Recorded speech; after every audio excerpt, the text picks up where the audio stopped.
ফুটপাথৰ দেশত জীৱনৰ আৰ্তনাদ।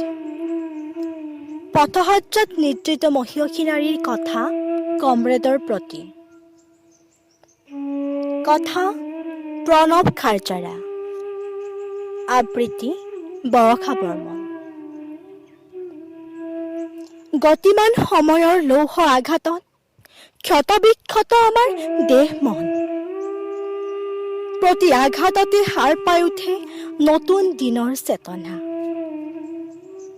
ৰদে বৰষুণে গুচি যায় দিনবোৰ। আমি এতিয়াও শুবলৈ শিকা নাই কমৰেড। এনে বহু উৰুঙা নিশা সাৰে আছো আমি খাবলৈ নাপাই। হৃদয় ভঙা মানুহৰ দৰে হীনকাই আমাৰ দেহৰ আৱৰণ। এন্ধাৰৰ মাজেদিয়ে আগবাঢ়ো ভোক নিবাৰণৰ বাবে। আমাৰ বুকু ভঙা ক্ৰন্দনৰ প্ৰতি টোপাল চকুলোৱে কৰি উঠে অমানৱীয় প্ৰতিবাদ দেশৰ অন্যায়ৰ বিৰুদ্ধে।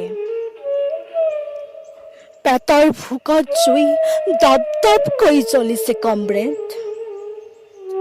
আমাৰ সন্তানৰ জন্ম হৈছিল আৰু খাবলৈ নাপাই জীৱাশ্ম হৈ গৈছে।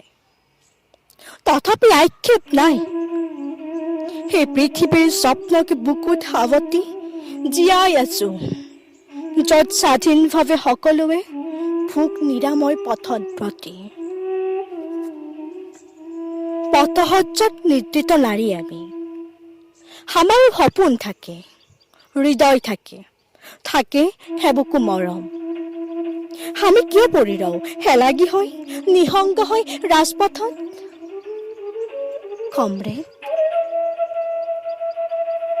তাৰপিছত কমৰেড হৈ উঠে বিষাদৰ কবি আৰু উভতি আহে যোৱা পথেদি।